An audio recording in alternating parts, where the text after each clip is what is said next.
سیدنا شفیعنا جونا مولانا محمد وآلہ وسلم صلاۃ و سلام علیک یا رسول اللہ صلی اللہ تعالی علیہ وسلم۔ لبوچ فرقہ بشر کی عادت ہو تمہیں تم کو، یدے بیدا لیے بیٹھے ہیں اپنے آستینوں میں۔ حضرات تھوڑی دیر کی ناچیز آپ کے سامنے حاضر ہے، بالکل اس محفل کے انعقاد کے برخلاف۔ اس ناچیز نے اپنا موضوع سفر بنایا ہے، کیونکہ ابھی ہم مسلمانوں کا مزاج ہے کہ شادی بیاہ میں سنتے سنتے اس قدر غلط رسومات کی طرف ہم لوگ چلے گئے ہیں، چاہے جتنی تقریریں ہو جائیں ہم اس سے باہر آنے والے نہیں ہیں۔ بہرحال سرکار غوث اعظم سیدنا شیخ عبدالقادر جیلانی رضی اللہ تعالیٰ عنہ کی اس سے بات کی تاریخ۔ یوں تو دیکھا جائے کہ ہر انسان دنیا میں آیا اور آئے گا، آتا رہے گا۔ جہاں ہمارے پاس قدرت نے ساری چیزیں عطا فرمائی ہیں، ہمارے پاس ہاتھ ہیں، پاؤں ہیں، آنکھیں ہیں، کان ہے، ناک ہے، ساری چیزیں ہیں، جسے ہم بزرگ کہتے ہیں، جسے ہم اللہ والا کہتے ہیں، جسے ہم ولی کہتے ہیں، یہ ساری چیزیں ان کے پاس بھی ہیں اور ہماری طرح زندگی گزارتے ہیں، ہم ہی میں رہتے ہیں، ہمارے ساتھ رہتے ہیں، ہم لوگوں کے ساتھ زندگی گزارتے ہیں۔ ان ساری چیزوں کے باوجود ہم میں ہیں لیکن ہماری طرح نہیں ہوتے ہیں۔ ہمارا حال یہ ہے کہ ہم مجبور ہیں، ہماری زبان میں طاقت نہیں، ہماری نگاہوں میں وہ قوت نہیں ہے، ہمارے کان کے اندر وہ صلاحیت نہیں کہ جو کوئی پکارے کہیں دور سے ہم سن لیں۔ لہٰذا کوئی دیر اس میں ہم کو سننا ہے، ہمیں بتانا یہ ہے دوستوں کی ذرا دیکھنا ہے کیا کہ وہ کون سی چیز ہے، وہ کون سی قوت ہے، وہ کون سی طاقت ہے، کیا کہ اس منزل پہ اس اللہ کے نیک بندے کو وہ کون سی منزل ملی، اتنی طاقت آ گئی۔ سب سے پہلے ہم انسانی نقطۂ آغاز کو اگر ملاحظہ کریں،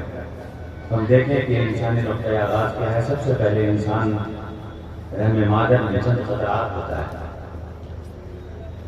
دھیرے دھیرے خون کے لوتھڑے کی شکل اختیار کرتا ہے، پھر وقت گزرتا ہے تو ماں کی پیٹ میں ہاتھ پیدا ہو جاتا ہے، آنکھیں ہو جاتی ہیں، پاؤں کے ناخن سے لے کر سر کے بال تک گویا کہ ایک انسان موجود ہوتا ہے۔ لیکن ان ساری چیزوں کے باوجود جسے ہم روح کہتے ہیں، جب تک کہ روح نہیں ہے یہ ہاتھ بیکار ہے، پاؤں بیکار ہے، آنکھیں بیکار ہیں، کان بیکار ہے۔ گویا کہ جسم کے ہر اعضاء کا یہ حال ہے کہ اپنی جگہ پہ سب کچھ ہے لیکن یہ اعضاء کام نہیں کرتے۔ لیکن رب کائنات جب جسم کے اندر روح ڈال دیتا ہے تو اب یہ ہاتھ کام کرنے لگتا ہے، آنکھ دیکھنے لگتی ہے، پاؤں چلنے کے قابل ہو جاتا ہے، کان کے اندر سننے کی صلاحیت پیدا ہو جاتی ہے۔ گویا کہ روح کی جب جلوہ گری ہوئی تو روح کے جھروکے سے ہاتھ کام کرنے لگا، آنکھ دیکھنے لگی، پاؤں چلنے کے قابل ہو گیا۔ میں نے کہا یہ روح جب آئی تو یہ جسم کے اعضاء سب اپنی اپنی جگہ پہ کام کرنے لگے، لیکن ہمیں دیکھنا ہے کہ جب روح آئی تو یہ ہاتھ کہاں تک بڑھے، کان کہاں تک سنے، یہ آواز جائے تو کہاں تک، یہ پاؤں چلے تو کہاں تک۔ ایسا تو نہیں ہے کہ جب ہم آواز دیں تو ہماری آواز سینکڑوں میل کی دوری تک آواز پہنچ جائے۔ ایسا نہیں کہ ہزاروں میل کی دوری سے کوئی ہمیں آواز دے تو ہمارا کان سننے کے لیے قابل ہو جائے۔ ایسا نہیں کہ ہمارے ہاتھ جب بڑھیں تو ہزاروں میل کی دوری تک پکارنے والے کی مدد کرتے چلے جائیں۔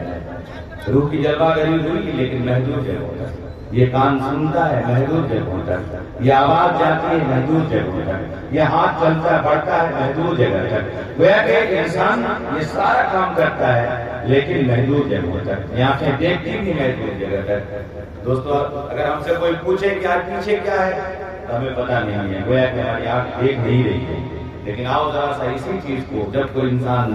جب اس روح کو سیکل کرتا ہے، جب اس روح کو تیز کرتا ہے، جب رات کے سناٹے میں ساری دنیا جب سو جاتی ہے تو کوئی اللہ والا برتن سے پانی نکالتا ہے، وضو کرتا ہے، برتن کے کھڑکنے کی آواز آتی ہوتی ہے، اور پھر وضو کرنے کے بعد مصلی ڈالتا ہے، جہاں ساری رات کالی زلفوں کے سائے میں کوئی سناٹے کی نیند لیتا ہے، وہ اللہ والا رب کی بارگاہ میں سجود نیاز ہو جاتا ہے۔ یہ گھڑی رہتی ہے جب مہینہ، 2 مہینہ، 6 مہینہ، ایسے رات نہ جانے کتنی راتیں گزرتی ہیں، لیکن حال یہ ہے کہ رو رو کر گڑگڑا کر اپنے رب کو راضی کرنے میں لگا ہے۔ یہ انسان جب اس حال میں ہے کہ میں اپنے رب کو راضی کر ہی لوں گا، جب رب کائنات دیکھتا ہے کہ میرا بندہ میری طرف راضی بھی ہے، مسلسل اس کی پیشانی میری بارگاہ میں ہے، ان آنسوؤں سے کسی اور کو نہیں، اپنے رب کا خوف اپنے سینے میں بسا کر کے رب کی بارگاہ میں گریزاری کرتا نظر آتا ہے۔ تو دوستو، رب کائنات ایک گھڑی ایسی بھی آتی ہے کہ اسے اپنے قریب کر لیتا ہے، اور جب وہ قریب کر لیتا ہے تو دوستو پتہ یہ چلا یہ اللہ کا نیک بندہ ہو جاتا ہے۔ کہہ دو سبحان اللہ۔ میں نے کہا کہ اس نے روح کو سجدہ کیا، اس سے سجدے سے آنکھوں میں آنسو لا کر گڑگڑا کر رو کر کے کسی اور کو راضی نہیں کرنا ہے دنیا کے، نہ کسی ایسے دیندار دنیا دار کو، نہ رئیس کو، نہ تاجدار کو، نہ بادشاہ کو، کسی کو نہیں، اگر راضی کرتا ہے تو اپنے رب کو راضی کرتا ہے۔ اور حال یہ ہے دوستو، جب اس منزل پر پہنچتا ہے تو رب کائنات اس کے اندر وہ طاقت، وہ قوت عطا فرما دیتا ہے کہ اب یہ روح ہے لیکن ساتھ ساتھ اس کے اندر روحانیت آ جاتی ہے، اب یہ ہاتھ بڑھاتا ہے، تب ایسا نہیں سینکڑوں میل کی دوری تک یہ ہاتھ بڑھ سکتے ہیں، یہ کان اتنا سنتا ہے کہ ہزاروں میل کی دوری تک کی آواز اگر کوئی دینے والا دے تو کان سننے لگتا ہے۔ پتہ یہ چلا اب یہ روح روحانیت کی منزل میں چلی جاتی ہے۔ ہم صرف روح رکھتے ہیں، اللہ والوں کا مزاج ان کے پاس روح اور روحانیت ساتھ ساتھ ہے۔ آئیے ذرا سا میں آپ کو مثال دے کر کے آگے بڑھوں، آپ تاریخ یاد کیجیے، حضرت عمر فاروق رضی اللہ تعالیٰ عنہ کی ذات اقدس ہے، مسجد نبوی میں ہے، جمعے کا خطبہ دے رہے ہیں، مقام محمد میں ایک فوج لڑ رہی ہے، دوست اسلامی فوج کا کمانڈر ہے ساریہ ہے، سینکڑوں میل کی دوری ہے، جہاں پہ آج تو ہمارے یہاں ریڈیائی لہریں ہیں، آج ہمارے پاس موبائل فون کا زمانہ آ گیا ہے، اس وقت اس گھڑی کو آپ دیکھو گے نہ تو یہ موبائل ہے، نہ فون ہے، نہ یہ مائک ہے، نہ ریڈیائی لہریں، کچھ بھی نہیں ہے دوستو، لیکن وہ کون سی نگاہ ہے؟ ایک طرف ہے عمر فاروق مسجد میں ہے، جمعے کا خطبہ دے رہے ہیں، ایک طرف اپنے کمانڈر کو دیکھ رہے ہیں کہ فوج کی غلطی ہو رہی ہے، یہیں سے آواز دیتے ہیں یا ساریۃ الجبل، یا ساریۃ الجبل۔ دوستو سینکڑوں میل کی دوری پر ایسے ساریہ کا کان سن لیتا ہے اور پہچان بھی لیتا ہے یہ کسی اور کی آواز نہیں، یہ تو عمر فاروق کی آواز ہے۔ سبحان اللہ، سبحان اللہ۔ ہے تو عمر فاروق کی آواز نہیں، پیچھے مڑ کے دیکھا ہے کہ دشمن پیچھے سے حملہ کرنے کے لیے تیار ہے۔ میں پوچھنا چاہتا ہوں یہ کون سی آواز ہے، یہ کیسی زبان ہے، یہ کس طرح کی آواز ہے کہ سینکڑوں میل کی دوری تک آواز جاتی ہے؟ دوستو پتہ یہ چلا کہ روح والے کی نہیں، روحانیت والے کی آواز ہے۔ میں نے کہا یہ ہے روحانیت، سینکڑوں میل کی دوری پر سے یہی دوستو، بلکہ میرا ایمان اور عقیدہ یہ بولتا ہے تو میرے فاروق مسجد نبوی سے اگر آواز دیتے تو دنیا کے جس کونے تک چاہتے آواز چلی جاتی، اس لیے کہ دوستو یہ روح والے کی آواز نہیں، روحانیت والے کی آواز ہے۔ اور آئیے جب اسی ساری چیزوں کو دیکھتے ہوئے جب ہم پڑھتے ہیں تو پتہ یہ چلتا ہے اللہ والوں کی طاقت کیا ہے، قوت کیا ہے، ان کے اندر وہ کون سی چیز آ گئی ہے دوستو کہ جہاں آنکھیں بند کرتے ہیں تو کائنات کھلا جاتا ہے۔ ہمارا حال یہ، ہم آنکھیں بند کرتے ہیں دنیا دیکھتے ہیں، ہم لوگ ہمارے سرگاہوں کے سامنے ہوتا ہے وہی نظر آتا ہے، لیکن اللہ والوں کا مزاج ہے کتاب تاریخ اٹھائیے پڑھیے، سیدنا سرکار غوث اعظم کی تاریخ آپ پڑھیے تو بات سمجھ میں آئے۔ میں نے کہا کہ وہ تاریخ واقعات بہت مشہور ہے،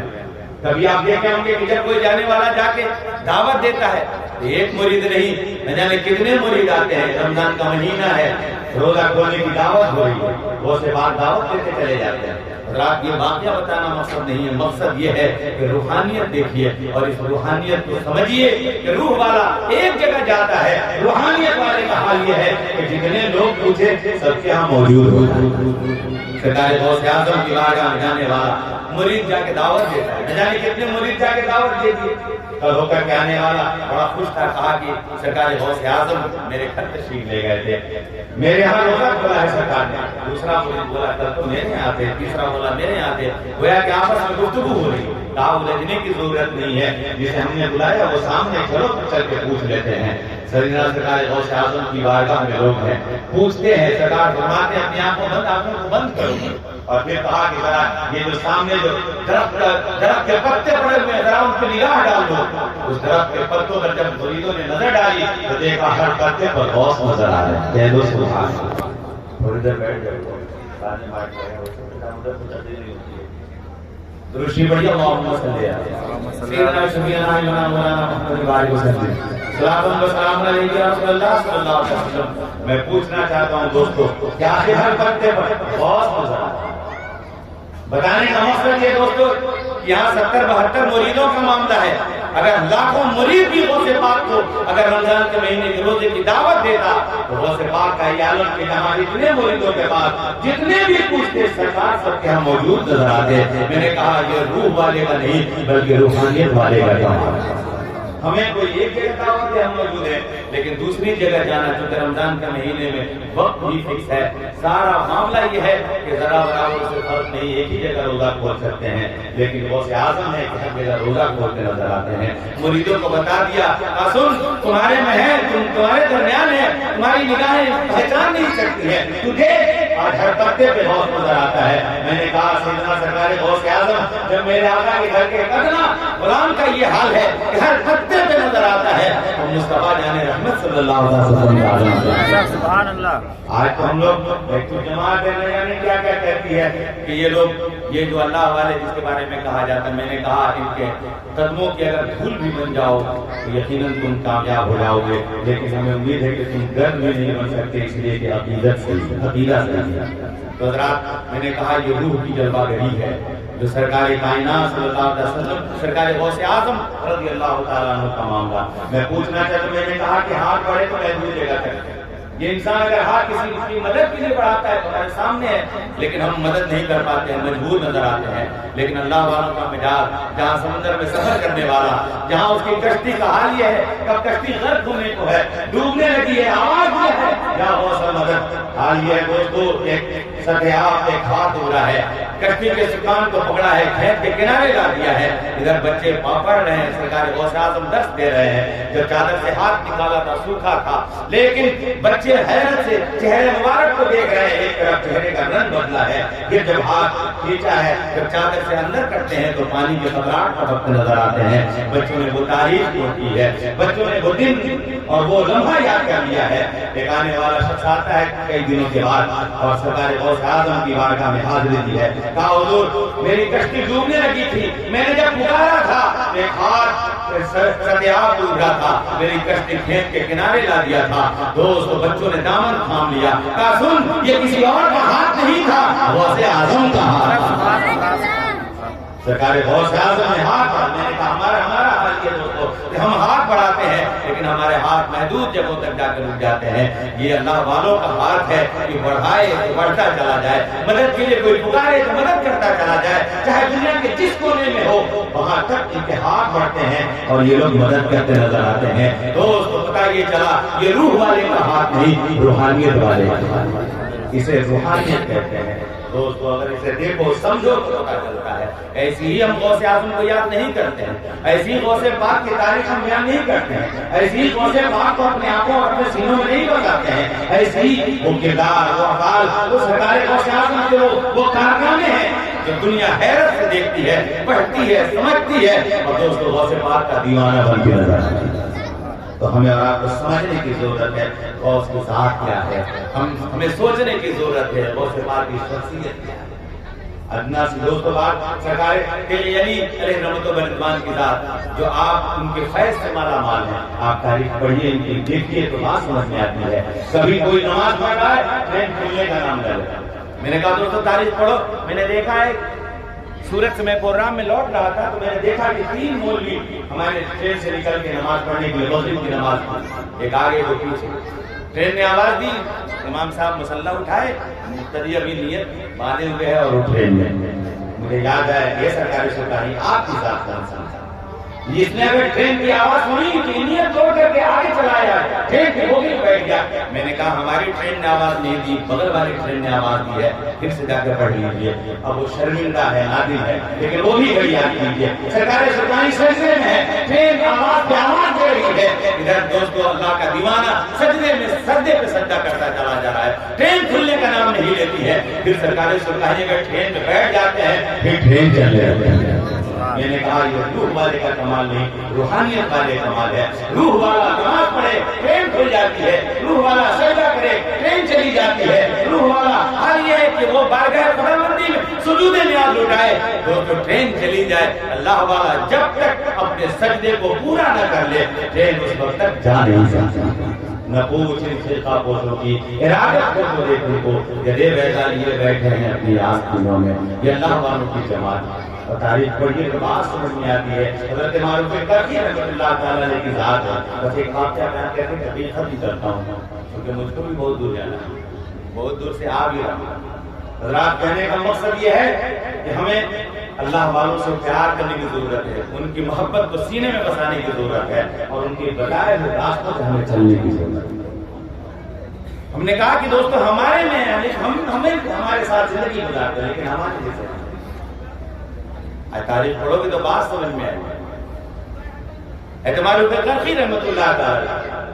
اپنے شہرے کو اگر آپ پڑھیں اگر جو مرید ہیں تو ہمارے شہرے کی ایک کڑی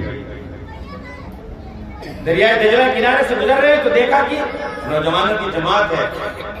دریائے کنارے طبلے باجے لیے شراب کی بوتلیں لے کر کے بیٹھے ہیں، شراب پی رہے ہیں، طبلے بجا رہے ہیں، باجے بجا رہے ہیں، عشق و مستی میں جھوم رہے ہیں، ناچ رہے ہیں، گا رہے ہیں۔ ادھر اللہ والا گزر رہا ہے، تھوڑی دور میں جا کے بیٹھ جاتا ہے۔ ان کا مرید کہتا ہے حضور ان نوجوانوں کا حال یہ دیکھیے کیا حال ہے، شراب کے نشے میں، بالکل شراب کے نشے میں ہے، ڈھول باجے بجا رہے ہیں، ہم بھی نہیں، کون گزر رہا ہے، ان کے لیے بد دعا کرتے ہیں۔ اعتماد کرخی رحمۃ اللہ تعالیٰ فرماتے ہیں کہ میں دعا کرتا ہوں تم لوگ آمین کہنا۔ تم نے کہہ دیا بد دعا کر دی، چلو ہاتھ اٹھاؤ۔ انہوں نے دعا کے لیے ہاتھ اٹھائے۔ ہم لوگ دعا کریں تو کچھ نہیں، ہم لوگوں کا ہاتھ اٹھے کوئی فائدہ نہیں نظر آتا۔ ہزاروں لاکھوں حال یہ دوستوں کہ ہم لوگ دعا کے لیے بارگاہ خداوندی میں نہ جانے کس طرح ہاتھ پھیلاتے ہیں، لیکن حال یہ ہے کہ مانگنے کا طریقہ تو آتا نہیں، لوگ کہتے ہیں کہ ان کو ملتا نہیں۔ اگر واقعی اس دل سے اگر رب کائنات کی بارگاہ میں مانگ دی جائے تو دوستو یہ آواز باب اجابت کو جا کے ٹکراتی ہے اور اللہ تعالیٰ اسے قبول فرماتا نظر آتا ہے۔ لیکن ہم لوگوں کا مزاج نہیں اور ہے، دل نہیں اور ہے، دعا کے الفاظ ہیں چند جو ہم بولتے چلے جاتے ہیں، یہی وجہ ہے کہ ہماری دعاؤں میں اثر نہیں ہے، ورنہ دل سے مانگو۔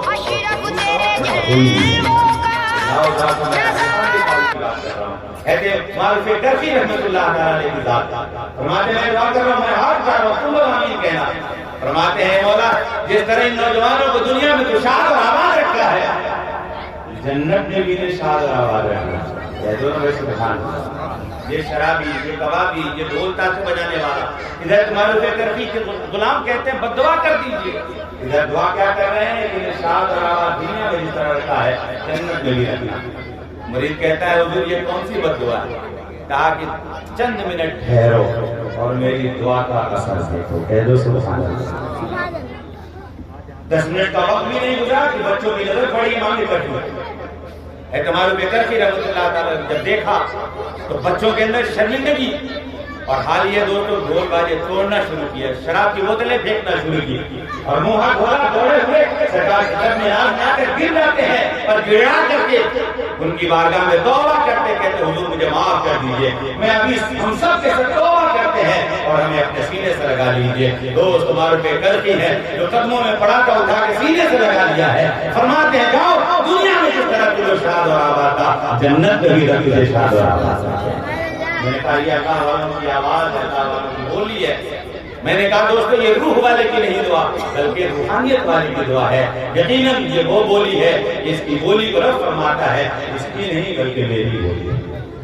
تو ہمیں اور آپ کو چاہیے کہ اللہ والوں کی بارگاہ سے وابستہ ہو کے رہیں اور ان کے دامن سے لپٹ کے رہیں، اس لیے کہ اعمال اتنے اچھے نہیں ہیں کہ ہمیں کامیابی ملے۔ اگر ان لوگوں نے اپنے ساتھ رکھ لیا جب جائیں گے تو ساتھ لے کے چلے جائیں گے۔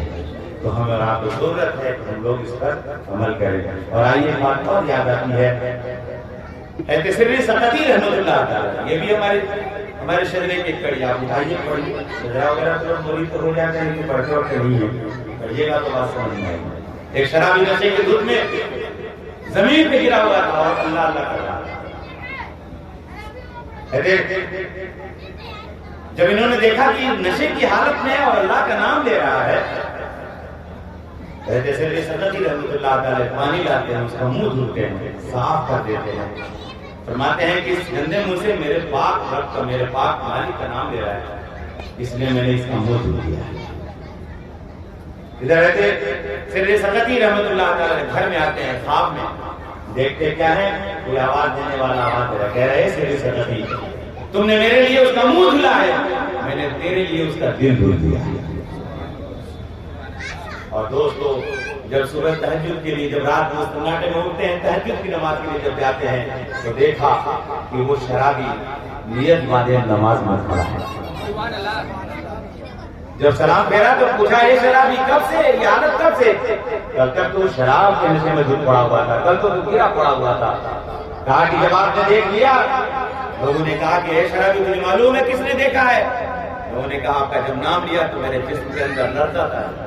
میں کانپنے لگا،